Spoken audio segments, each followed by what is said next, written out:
10 dangerous things Christians do at funerals. You are at the coffin.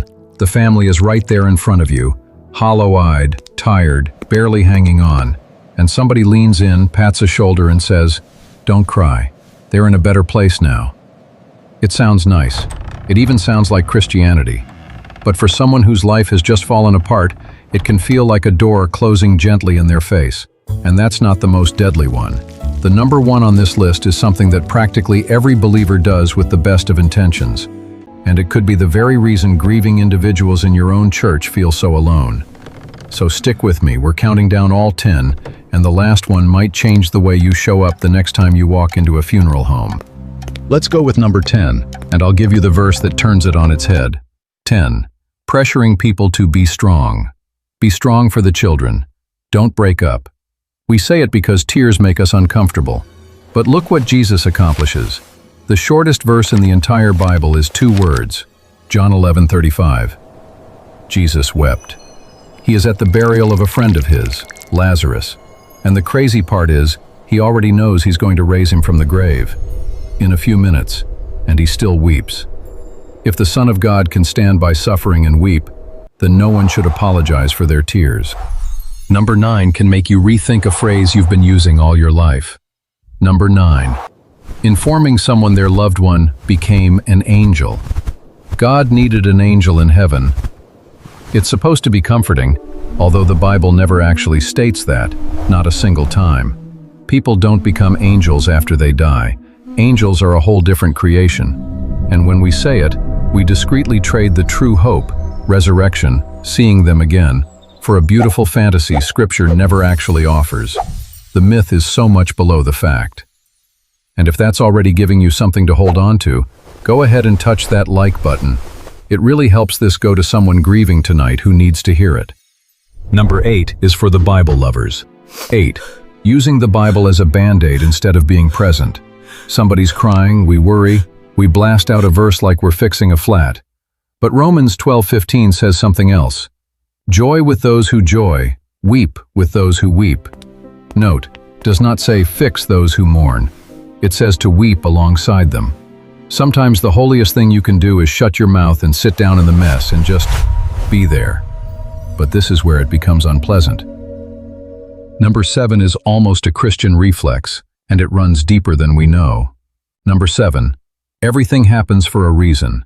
Do we believe that God is sovereign? Of course. But 3 days after you bury a child is not the time to explain the cosmic purpose of the child's death. It can make a wounded person feel like their pain is a footnote to someone else's lesson. You don't have to explain yourself to anyone. You only have to give them your presence. And number 6 is the mistake of the most kind people. Number 6. Not being there for the mourning person at all. Not because you don't love them, but because you're afraid you'll say the wrong thing. Then you stay away. You assure yourself you'll phone back later. But to the bereaved person, such quiet can feel like being left behind. Here's the one secret nobody tells you. You don't have to get the words right. I don't know what to say, but I'm here and I'm not going away. That's plenty. And midway through, and number 5 ensnares most of all, ardent believers. Number 5, faking, because Christians are supposed to have hope.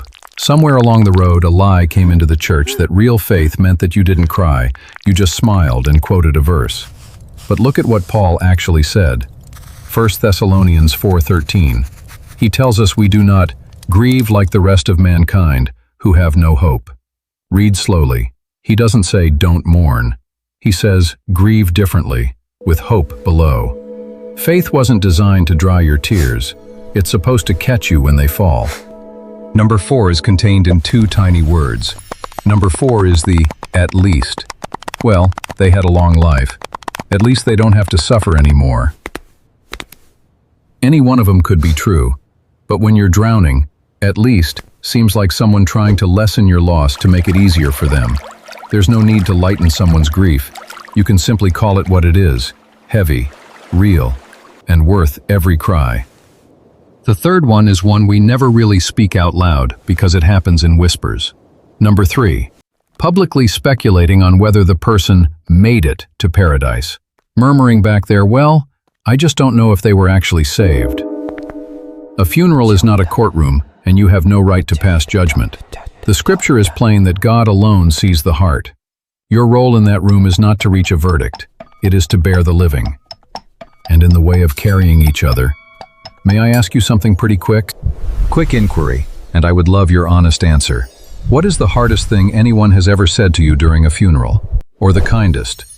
Tell us in the comments below. Someone scrolling by tonight may need to read exactly what you write. All right, number 2. And it could be the most shocking because it looks like faith. Number 2, making the whole event a celebration and humiliating people that cry. Don't cry, it's a homegoing. And listen, there is a real delight, a deep joy in the hope of paradise. Ecclesiastes 3:4 reads, "A time to weep and a time to laugh, a time to mourn and a time to dance." Both, not or. When we forbid tears, we inadvertently inform broken people their sorrows are not welcome in the house of God. That is the very opposite of the gospel.